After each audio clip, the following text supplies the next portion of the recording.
All right, guys. So in this video, I will be breaking down today's price action.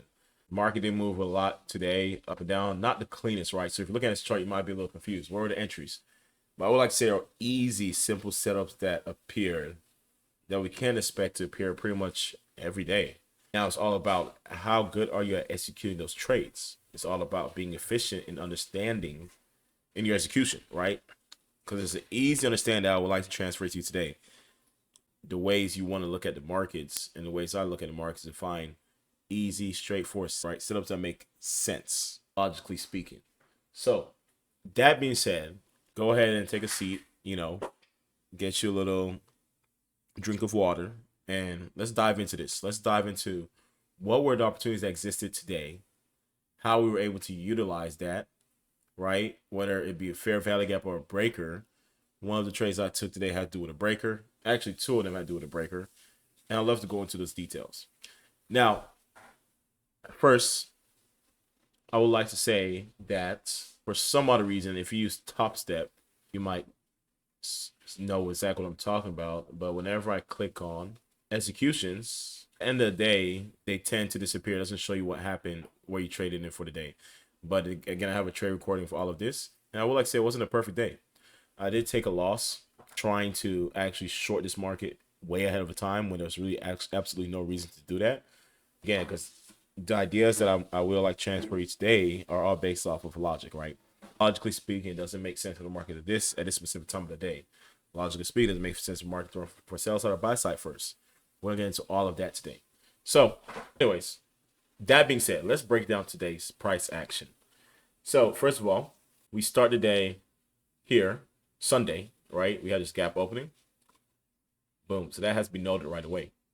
You can already see if you extend it out, look at all the price and all of the action that happened over here. A lot of price action. And then, so this is where we started Sunday. We left this high in place. So you want to note take that. This is pretty much Sunday's highs. And we just really dropped. Where did we actually drop to? We dropped to the previous day's low. Look right here. We took out Wednesday's low.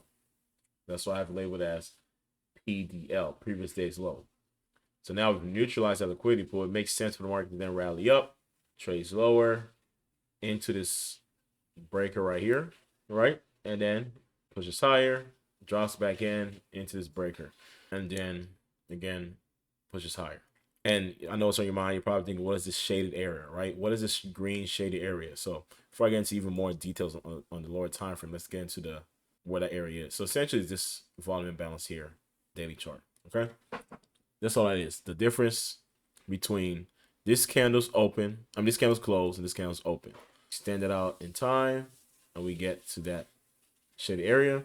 And above, we have something similar. And you can see how the market has really interacted with both levels. But anyways, that level you're seeing on the chart stems from this volume imbalance. All right. Now back to 15-minute charts. So this breaker really did a good job of holding up price. And to be honest with you, I didn't even see this as I was trading. This wasn't necessarily a factor for me. I was really paying more attention to how we're trading within levels of this volume imbalance. All right. And as you can see, look how we touched the low ends, the low end, the high end, and we dropped. Then we finally left it and came back into it like a magnet. Okay. So those are the levels I was watching. Let's go into the lower time frame. Now it gets way more interesting once we get time specific. So without time, I want you to listen carefully to what I'm about to say, and I'll show you the trade I took that was a loss. So without time, okay, everything else doesn't matter. If you're not trading at the appropriate time, if you're not timing the markets at the right time, if you're not looking for certain predictions or certain past form at the right time, not time specific, then you're really wasting your time on the charts. So you gotta bring yourself to a point where you're patient enough to wait for a specific time of the day to then observe the market to then see if you're set up to perform. You don't necessarily have to trade every day, but that's ideal. You want to wait at certain times of the day to see if your pattern will form. Now, what times of the day are those, right? Well, for me, one of the times, and I don't trade this one so often. One of the times would be 8, okay? 8:30 a.m. These are the times I pay attention to. 8:30 a.m., 9:30 a.m., 10 a.m., 12 p.m., and also 13 o'clock. So I'm gonna just label off that out for you, right? So where are those points again? Let's go with 8:30. We're gonna see what happens at 8:30. So 8:30. All right. Then we're gonna label this 9:30. Let's label this as 10. And then 12. It's all New York time, by the way. And then 13 o'clock. Okay. So those are all the time frames that I personally pay attention to. All right. Now, again, and so I also want to point out this stuff we here. Let's see highlighted here. This is a previous month's high. See where it says PMH, previous month's high. So you go on your chart, you can find out where the high stem from. But this is a previous month's high. This is again previous day high, and then this is a previous London high. Okay, they're all labeled to the right. All right, now let's pay attention to what happens at these times. And if I was trading also London, 2 a.m. will matter to me, but I'm not gonna get into London. And nothing really happened in London that I think I like anyways. If I was trading London, I will like to see what happens at 2 a.m. Okay, so first of all, again, let's get into the lower time frame with this 5-minute chart. Perfect. So what you will notice is this is a bunch of, let's do this first. Now, I'm gonna try one time to see actually if I can show my executions. I'm hoping when I do this, I'm able to show those executions again. See. No, I just want to show it. All right. So what you're looking at here is the 5-minute chart, the 1-minute chart of the NASDAQ. Okay. Now, immediately, I want us to focus on the first segment of price that I like to pay attention to, which is, again, 8:30. All right. So at 8:30, what occurs here? Well, we have right at 8:30. Notice how we have a run on liquidity. We have a run on liquidity right here. Boom. Now I'll just put this in here. So I actually try to sell here first. You guys wouldn't notice, so I just didn't tell you. But I try to sell here first, and the market just went up against me. Now, what's bad about the sell? I think it's important. It's actually important. Well, one, I was trying to go to the gym. Okay, so I just wanted to get into markets quick, and then go box at the gym, which is definitely not a smart thing to do. Because clearly, listen, 7:30 is not the time I really care about. It's really 8:30. So this is when I was trusting the pattern more than the time, and that's not what we want to do. We want to trust the pattern whenever time is right. So time is most important first. You want to put time first, then the pattern. So anyways, I try again this trade right here, and the market ran against me aggressively and ended up knocking me out. But then this trade I did not take, but we did see this is exactly what I wanted to see happen here, right? The breakdown I want to see happen here actually ended up happening here. And it was clear as day. All right. So if you look at, again, starting here, look where we're on the 1-minute chart. This is where I failed. So this is 30-second chart. Well, I try to sell in here, and I want to say, actually try to sell in here. Sorry about that. So on this second breakdown right here, I try to sell in there, and the market just pressed against me. But look at the time, 7:44. That was not the right time to sell. Where the time I really should have sold at, which should have been better, but this is not the right time to sell. Okay. And you might be asking, what is the pattern even looking for? Like, what is your strategy? What exactly is it? Let's draw it out. Let's kind of draw that out, right? Let's get into how that even looks. What does the strategy look like? So this is the specific pattern that I personally like to go for. If I may find this. All right. So for pattern's sake, this is what I like to see. I like to see the market create a high, and this high has to be hitting a higher time frame PD array or knocking out a liquidity pool. Once that happens, then we break down, and I want to see us break below some type of consolidation, which will then make this leg here a breaker. And then depending on what I see in the market, I could enter here, right? What will make me enter there, right? This is the more trusted one. This is a more safer position. But what will make me enter here? Well, for me to enter here, what I would like to see is some type of SMT form, which means I want to see a pair correlated to this one, or in this case, I would like to see, you're talking about NASDAQ today, I would like to see S&P run higher. Well, I would like to see S&P run higher, right? Making a higher high. So in this case, I like to see make a higher high, right? While NASDAQ just makes this kind of high and is stuck at a breaker. Then I'll enter here. All right. Then if another breakdown occurs, enter here. So really, you can call this a head and shoulder pattern. whatever you want us to call it. But this is really a simple. This is why I trade. This literally just a breakdown. This is the first potential entry, another breakdown, second entry. That's it. So this is what I'm looking for. Okay, this formation right here, every single day. So that's why when we did run out, when we did run higher, run out this liquidity pool, again, what I saw, and probably the 1 minute time frame would be best for this right here.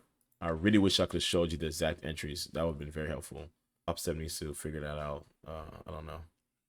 So what did I see? Boom, breakdown. Boom, another breakdown. So really, this should have been my entry action right here, right?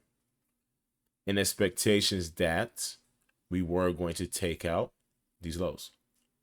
So this is the exact pattern that I drew out here that I'm looking forward to seeing at the right time of day. Now, however, again, this was around 7:30, which is not ideal. Remember, the times we care about is 8:30, 10 o'clock, lunch, and then 1 p.m. So let's get into that right now. So again, this was a failed trade, all right? And then it didn't run out those lows, just stopped at this imbalance here. But what did it do? It created liquidity now, right? It created this pool of liquidity right here, which is perfect. We know we're probably going to revisit that. And what does the market do? Which is higher. Still not ready. Still not time yet. Boom. Okay. So at 8:30, what does this candle do? Boom. We're running out liquidity at 8:30. So the way I interpret this, the way you look at it is, okay, 8:30. 8:30's function was to run out a liquidity pool. Boom.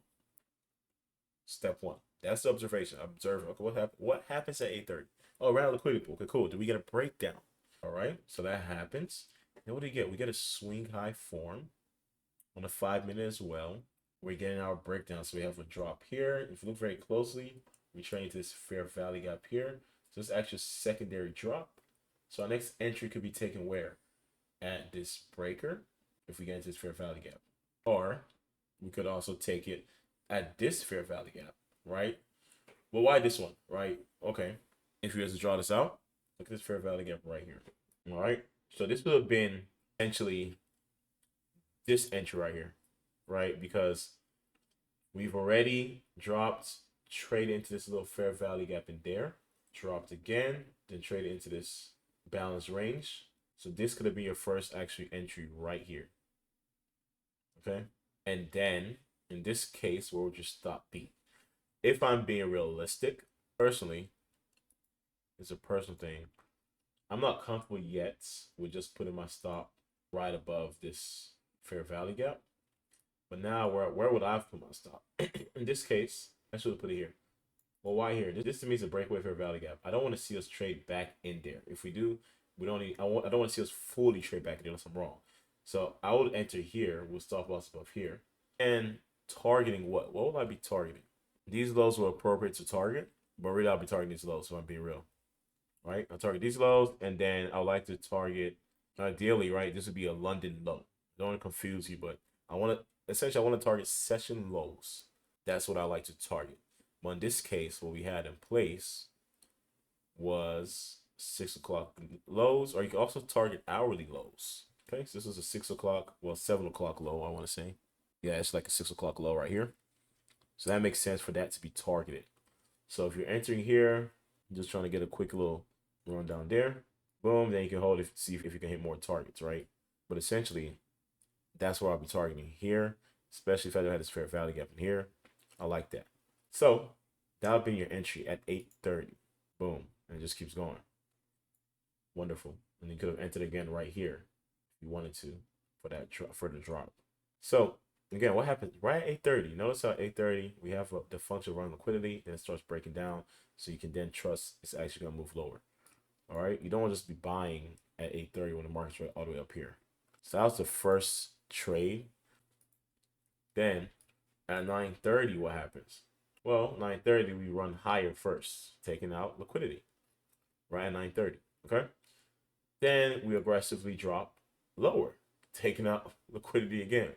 So 9:30 actually had a function of running out buy side and sell side liquidity. You ran out both sides of the market, but which side did run out first? The buy side. So this tells me we're probably going to want to go higher since we ran out the buy side first and then ran out the sell side. Okay. And I'm just watching now. You're at this point. Actually took this trade. So on the 30-second chart, actually. Now, if you go on the 30-second chart, now let's do that right now.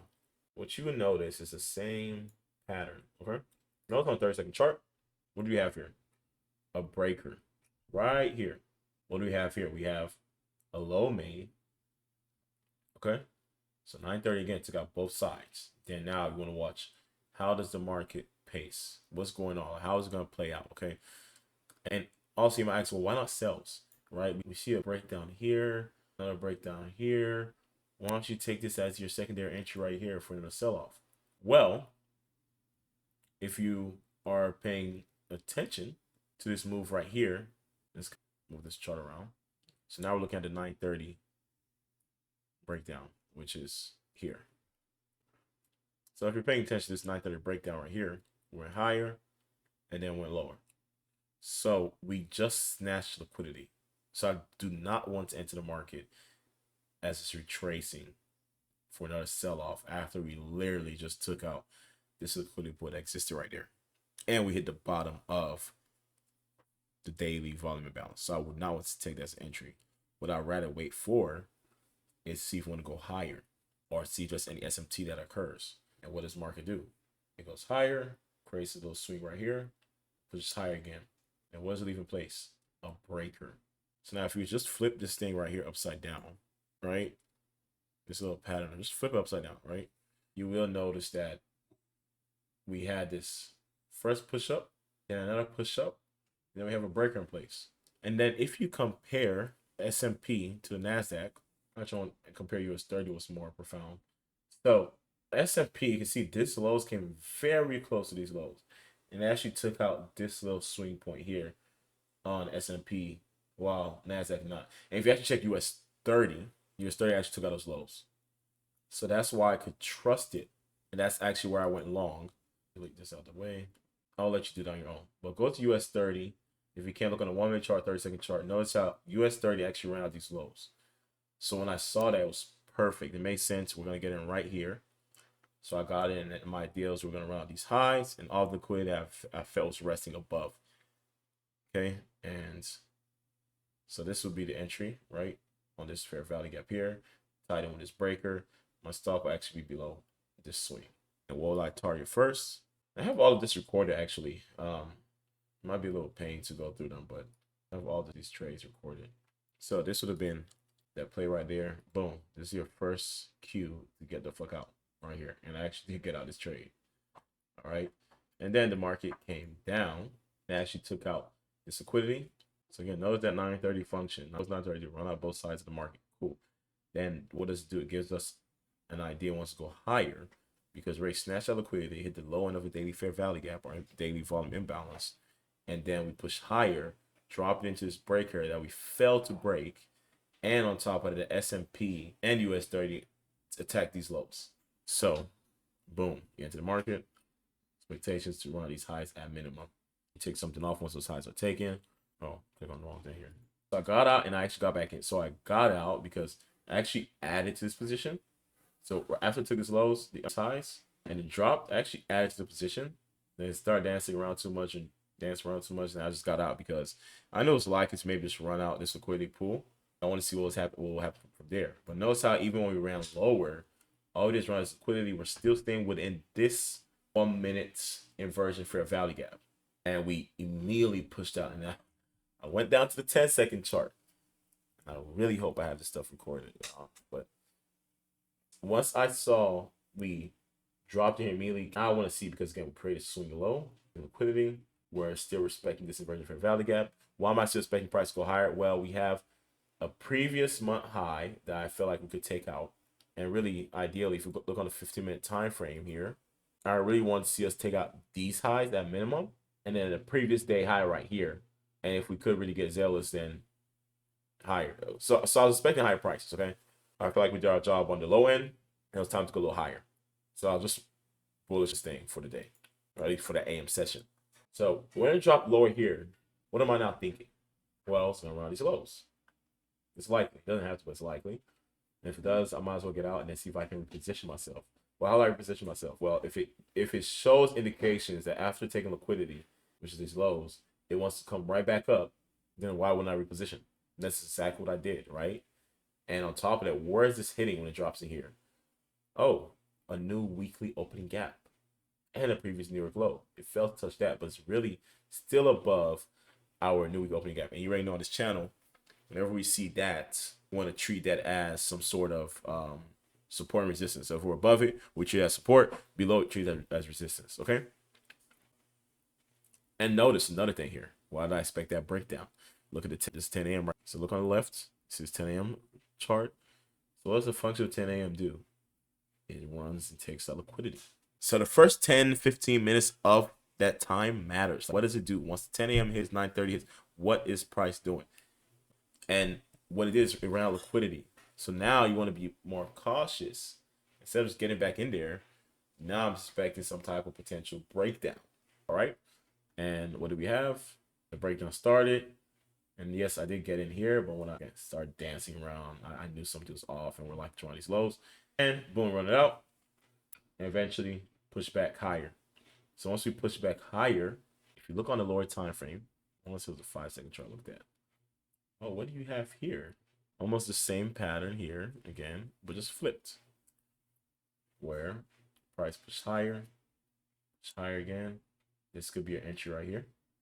Stop loss below this order block. If you want to be more conservative, put your stop loss at the bottom of this 1 minute fair value gap. Okay, but we have that push higher. This turns into a breaker. Push higher again, and look at this fair value gap here. You can enter there again, which is what I did. And with expectation, again, we're gonna run out these highs eventually. Then we hit those highs at that point. Very close. Boom. Yeah, we came very close. I know we ran those highs out. I want to say very close. This is when I did get a little nervous. Well, not nervous, just more like, hey, I want to close this trade out. I had to work to handle, so I didn't want to just sit there when I was trade. But eventually, it still ended up running that high. I think at that point, ran those highs out.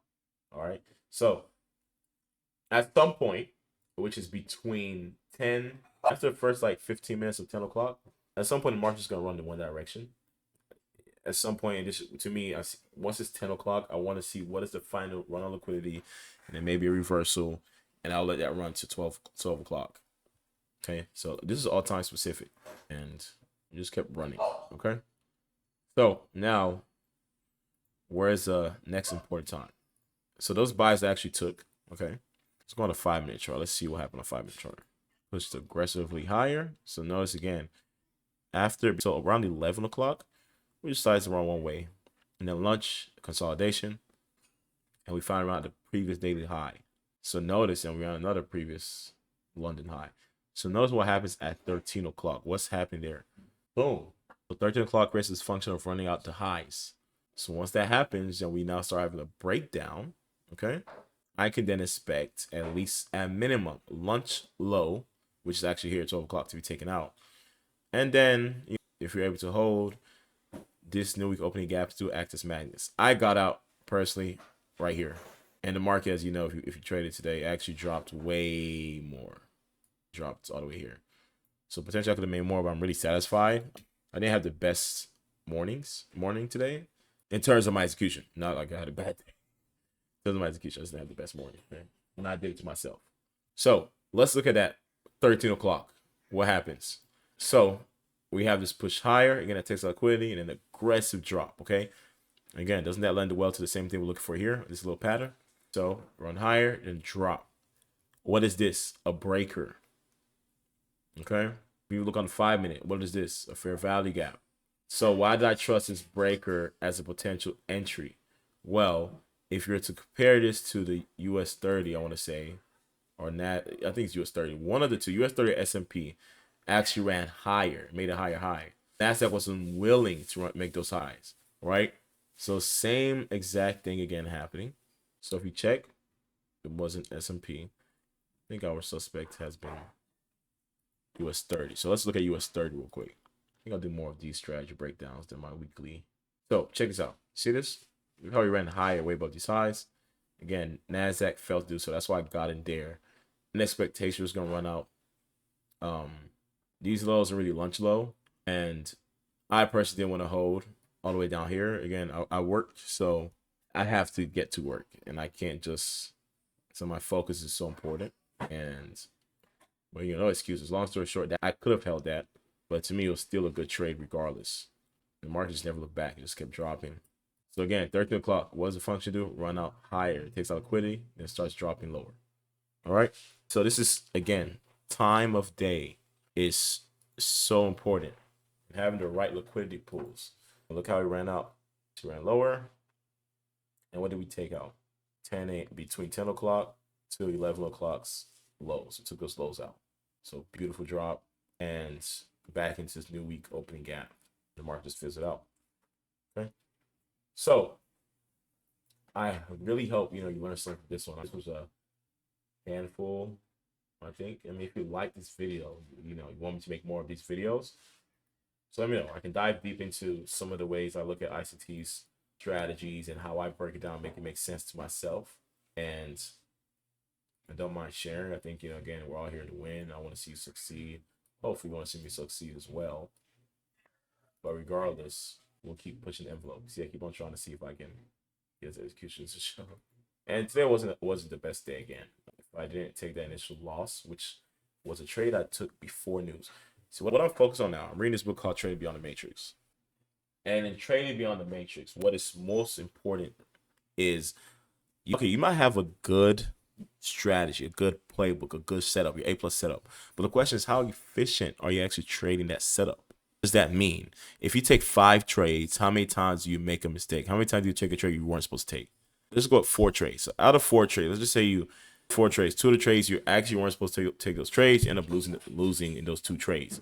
You're actually only trading your system at a 50% efficiency rate. So we want to focus on being perfect in our executions, because we already have an idea of what our strategy is. At least we should all know our playbook. Now the question is, how efficiently are you trading that?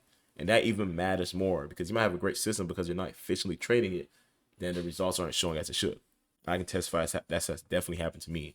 So let's focus on efficiency, focus on precision, focus on trading your strategy effectively. So anyways, I hope this was helpful. I want you to have a wonderful evening. Talk to you on the next one. Like and subscribe. The next one.